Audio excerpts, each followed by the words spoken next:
study tips video because it's a coming. Whenever December comes around, I'm literally like, Christmas, yay! But first we have to get through finals. I feel like I know how to like study. You need at least 2 weeks prior, my girls and boys. I have a lot of tips for you guys and let's get into this video. So first off, before we can do anything, we have to have a planner to plan out all of our work. So I just write down everything in my calendar. I write down everything that I need to do throughout the week, just have a visual of how much time I have. And then after that, I make a list of my top classes and priorities that I should focus on and study on the most, just so I have an easier time planning out what I should study. So then I use that to write down what I should study throughout the week and what chapters, and I usually break it down over the week. So one day I'll study chapters like 15 through 17, and the next day I'll study the chapters 18 through 20, and yeah, I just spread it out. Okay, so if you get a study guide, which most likely you will, I just use it to answer the questions based off of my knowledge of the questions already, and if I get stuck, like I did here, I forgot what Pope Martin Luther dealt with, so I just went back and looked for the answer in the textbook just so I can learn from my mistakes and learn and see what I have to work on. So I just test myself in with the study guides, and I'm not just copying off the book while I'm doing the study guide.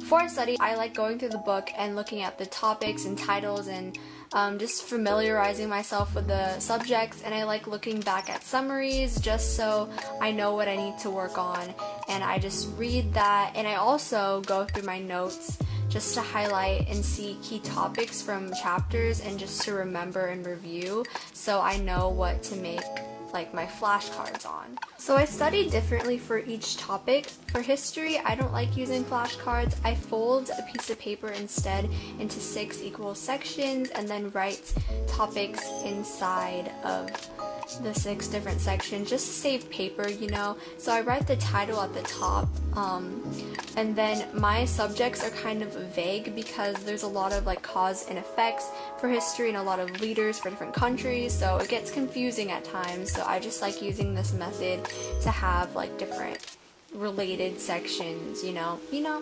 and you have a lot of space to write too. So I also color coordinate by units or chapters or whatever, or like topics. And then for science, I study using flashcards, but not only do I use vocab words on the flashcards, I also make myself explain processes, like the process of meiosis, like I'm doing here, and then I also make myself memorize equations, you know, things like that, just so you're not like just memorizing vocab. And I also refer to the things in my notes. For foreign language, there's a lot of different vocab words that you need to know. I like using Quizlet because I can just look up my book on Quizlet in the chapter, and someone already like had a set of vocab words on there, so you can use their flashcards on the app.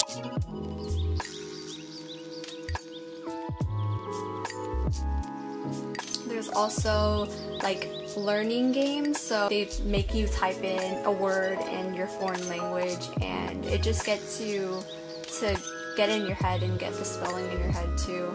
So it's a good alternative to flashcards because that could get boring. And there's also a matching game, and online I believe there's a pre-test thing that you can do. So as for actual studying, I just go around my room and walk around and pace back and forth and just keep on reciting and memorizing it by heart, all the material by heart. It's so hard, but whatever.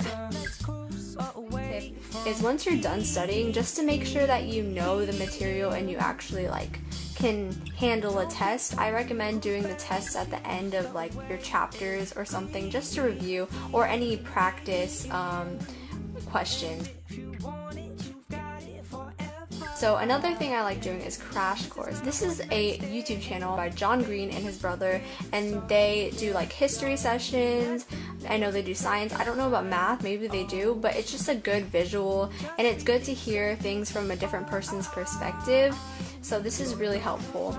Tips are to study in different places. I was just in my room in this video just because that's where I could film, but I like studying in the library after school whenever I can. I like studying outside if I ever can, like with the Quizlet when I'm like walking home or something. I like doing that, and I like switching it up in my house. Like sometimes I'll study on the couch, sometimes I'll go in the office room or in the kitchen or whatever. And the last tip is to pay attention in class, especially the month of finals. Instead of just drifting off in a way, like you could really just use that time to study as well, because when it's the month of finals, teachers are going to be covering old things, so it just benefits you if you pay attention and take notes or something, because that could be used as practice and less time at home for studying. So that's something very helpful. Also, if you're watching this like not at finals time,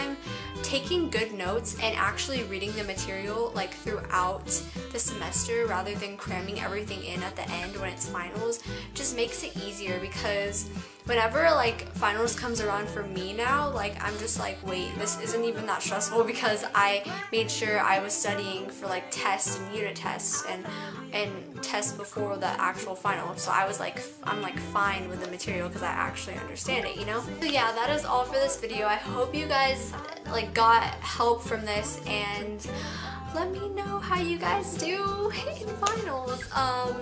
We can get through this. Just remember that at the end of this we have Christmas break and we get presents. Some of us get presents, so just let that be your motivation, okay guys? Okay. I don't want to start studying. Okay, bye.